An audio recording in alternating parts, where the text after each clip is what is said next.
मैं बार बार एक ही सवाल पूछ रहा हूं, इस सवाल का जवाब दे दो, ये मीटिंग खत्म कर देते हैं। नहीं, आपके समाज को जिंदा रखने के लिए क्या व्यवस्था है? बस ये फालतू की कांडूगिरी मत करो।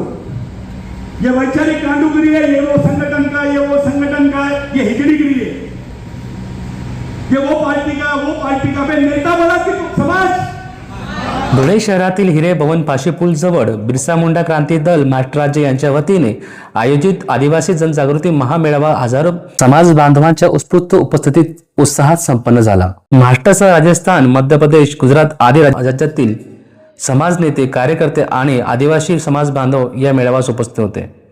कार्यक्रमाच्या प्रारंभी मान्यवरांच्या हस्ते महापुरुषांच्या प्रतिमांना पुष्पहार अर्पण करून अभिवादन करण्यात आले। त्यानंतर आदिवासी समाजाने हक्क, शिक्षण, संघटन, सामाजिक प्रश्न, संविधानिक अधिकार आणि समाज सक्षमीकरण या विषयावर विविध मान्यवरांनी मार्गदर्शन केले। मेळाव्याचे प्रमुख आकर्षण तथा राजस्थान येथील आदिवासी परिवाराचे मार्गदर्शक भंवरलाल दादा परमार यांनी समाज एकजुटीचा संदेश देताना सांगितले की कुठल्याही राजकीय पक्षापेक्षा आणि संघटनेपेक्षा समाज हा मोठा आहे। त्यामुळे कोणी अध्यक्ष, पदाधिकारी किंवा नेता असल्याचा खोटा अभिमान बाळगून एकतेचे मिशन अधिक व्यापक करावे असे आवाहन केले। तसेच बिरसा ब्रिगेड महाराष्ट्र राज्याचे संस्थापक अध्यक्ष सतीश दादा पेंदाम यांनी आपल्या भाषणात आदिवासी अस्मितेची भूमिका ठामपणे मांडली।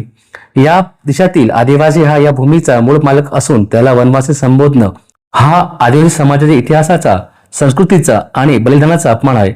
सर्वोच्च न्यायालयाने आदिवासी समाजाला या देशाचे प्रथम नागरिक म्हणून मान्यता दिली असताना त्यांना वनवासी म्हणणे असंवैधानिक आहे। आदिवासी समाजाने आपल्या ओळखीबाबत जागरूक राहून संघटितपणे हक्कांसाठी लढा उभारला पाहिजे असे प्रतिपादन त्यांनी केले। यावेळी अरविंददादा कांबळे, सूर्यकांत पवार, अनिल जाधव, सुनीलदादा गायकवाड, पंडितनाथ मोरे आदी मान्यवरांनी समाज प्रबोधनपर मार्गदर्शन केले।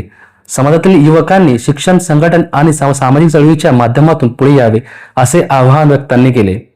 या भव्य मेळाव्याचे आयोजन बिरसा मुंडा क्रांती दल धुळे जिल्ह्याचे संस्थापक अध्यक्ष दादा बाबा सोनोने, महेंद्र बोरसे, अनिल पवार, देवादादा सोनोने, रामभाऊ सोनोने, भारतभाऊ धुडकर, श्यामभाऊ मोरे यांच्यासह पदाधिकारी व कार्यकर्त्यांनी केले। हजारो आदिवासी समाज बांधवांच्या उपस्थितीत पार पडलेल्या या महामेळाव्यात समाज एकजूट, संविधान हक्काचे संरक्षण, शिक्षणाचा प्रसार आणि सामाजिक प्रगतीचा निर्धार व्यक्त करण्यात आला। आदिवासी समाजाच्या एकतेचा आणि जागृतीचा बुलंद संदेश देणारा हा महामेळावा ठरला। संगठन में है, सबको बुलाना है, लेकिन तय करना है एक जिले से 20 से 25 से ज्यादा नहीं लाना। समझ में मैं बोल रहा हूं, समझ में आ रहा है? एक जिले से 20-25 से ज्यादा नहीं लाना, नंबर 1। दूसरी बात, जब प्रशिक्षण दिया जाएगा तो आपका फोन बाहर रखवाया जाएगा, आप अंदर नहीं ला सकते। तो जो व्यक्ति 3 से 4 घंटा फोन के बगैर रह सकता है वो प्रशिक्षण में आ सकता है। फोन के बगैर रह सकता है। तो दूसरी बात, वहां पर हम लोग जो भी बताते हैं उसको लिखना, समझना, और आपका कोई भी पद हो, कोई भी धर्म हो, कोई भी पार्टी हो, उससे मेरा कोई लेना देना नहीं। मैं सामाजिक कार्य करता हूं, तो समाज को सर्वोपरि मानना है। मेरा समाज ही सब कुछ है। मेरा संगठन पीछे, मेरा धर्म पीछे, मेरा पार्टी पीछे, मेरा समाज सबसे बड़ा है। ये भाव रखता है, उसी आदमी को बुलाओ। ये प्रोग्राम हम लोगों ने किए, ये एक सामाजिक एकता सम्मेलन था, और यहाँ से जहाँ डॉक्टर बाबा साहब अम्बेडकर ने एनिहिलेशन ऑफ कास्ट की रणनीति के वक्त यहाँ पर धुलिया में रुके थे, उसी जगह पर उसके जस्ट बाजू में हम लोगों ने ये हॉल लेके ये प्रोग्राम किया। जिस तरीके से आदिवासियों को बार बार वनवासी बोल रहे हैं, उनकी डीलिस्टिंग की बात चालू है। वास्तविकता में पूरे देश के नहीं, विश्व के आदिवासी बिगर संस्कृति के परिभाषित नहीं हो सकते। इस देश में आदिवासियों की जो डेफिनेशन है, चाहे उनकी जनगणना होगा प्री कॉन्स्टिट्यूशन और कॉन्स्टिट्यूशन के 5 साल बाद, उनको आदिवासी ही माना गया, उनको एनिमिस्ट भी कहा गया। तो हमको जिस तरीके से ये लोग डीलिस्टिंग का मामला ला रहे हैं, ये आदिवासियों को खत्म कर रहे हैं। इस देश में कॉन्स्टिट्यूशन में हिंदू पर्सनल लॉ है, क्रिश्चियन पर्सनल लॉ है, मुस्लिम पर्सनल लॉ है। तो जो हिंदू है, मुसलमान है और क्रिश्चियन है, ये तीनों आदिवासी को आदिवासी नहीं बोलेंगे तो मिनिमाइज कर रहे हैं आप आदिवासी। इसके पीछे का डबल षड्यंत्र है। ये साबित करना चाहते हैं कि भारत में आदिवासी नहीं है। इसके आड़ में संयुक्त राष्ट्र संघ में ये लोग इंडिजिनियस पीपल का जो मुद्दा अभी चल रहा है, जो उठा है संयुक्त राष्ट्र संघ में, उसमें ये दखल अंदाजी करना चाहते हैं और अपनी बात को सत्य साबित करके बताना चाहते हैं कि भारत में आदिवासी नहीं है।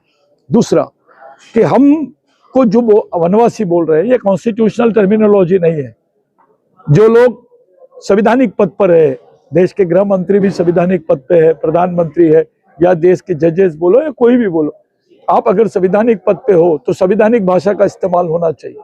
आप आदिवासियों को वनवासी बोल रहे हैं सरे मंच से, ये वनवासी शब्द ये संवैधानिक शब्द नहीं है, ये नॉन कॉन्स्टिट्यूशनल शब्द है और वो शब्द हमको अपमानित करने वाला शब्द है। पहले हमको भूत बोलते थे, असुर बोलते थे, पिशाच बोलते थे, हमको राक्षस बोलते थे। अब इनकी नई टर्मिनोलॉजी शुरू हो गई, हमको वनवासी बोल रहे हैं। ये हमारे आइडेंटिटी को डीमार्जिनलाइज कर रहे हैं, यानी मार्जिनलाइज हमको करने की कोशिश कर रहे, सीमित करने की कोशिश कर रहे। हमारा क्लेम इस देश की पूरी जमीन, जल जमीन जंगल पे था। हमारा क्लेम इस देश के जल जमीन जंगल पे रहेगा। आप उस पे कब्जा मार सकते हो, उसके मालिक नहीं बन सकते। इस देश का इतिहास है। हम आज भी बोल रहे हैं कि यहाँ भगवान पैदा नहीं हुआ था, तब से आदिवासी रहते हैं। हम भगवान से 30,000 साल पुराने हैं।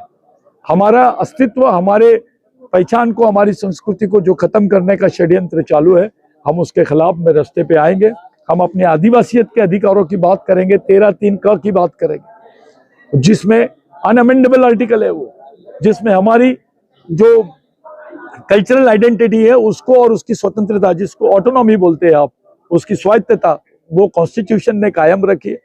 हमको बाबा साहब ने ये जो कॉन्स्टिट्यूशनल प्री डिबेट था उसमें जयपाल मुंडा के प्रश्न पर बोला कि जिनको अनुसूचित जनजाति का बोला जा रहा है, जिनको शेड्यूल में लाया गया है, जिनको शेड्यूल ट्राइब की लिस्ट में अंकित किया गया है, ये वही लोग हैं जो आदिवासी है इस देश। तो ये बात किसी को कंफ्यूजन नहीं है। सुप्रीम कोर्ट ने भी बोल दिया कि ये देश के पहले नागरिक है, बावजूद इसके ये हमको वनवासी बोल रहे हैं। इसके पीछे का क्या षड्यंत्र है, ये हम समझना चाहते हैं और हम ये बता देना चाहते हैं सबको कि आदिवासी यानी भारत, भारत यानी आदिवासी नहीं। दादा, आपसे एक सवाल है। बोलिए। जिस तरह से आज संपूर्ण भारत के अंदर आदिवासी और दलितों के हक में बात करने वाले इंसान को एंटी नेशनल कहा जाता है, नक्सलवादी कहा जाता है, इस संदर्भ में आप क्या कहना चाहेंगे? देखिए, अगर हम जो बात कर रहे हैं उसको एंटी नेशनल घोषित करने वाले ये होते कौन है? जो खुद अपने आप में नेशनलिस्ट नहीं है। जो लोग खुलेआम इस देश को धार्मिक राष्ट्र बनाने की बात करते हैं, वो राष्ट्रीय लोग हैं, जो नेशनलिस्ट लोग हैं। वो जो लोग इस देश के सेकुलर कॉन्स्टिट्यूशन को रिलीजियस कॉन्स्टिट्यूशन में कन्वर्ट करना चाहते, वो कॉन्स्टिट्यूशनल लोग हैं। जो लोग इस देश के मालिक, इस देश की जो आइडेंटिटी है, इस देश का जो ओनर है, आदिवासियों को वनवासी बोल रहे हैं, वो कॉन्स्टिट्यूशनल है।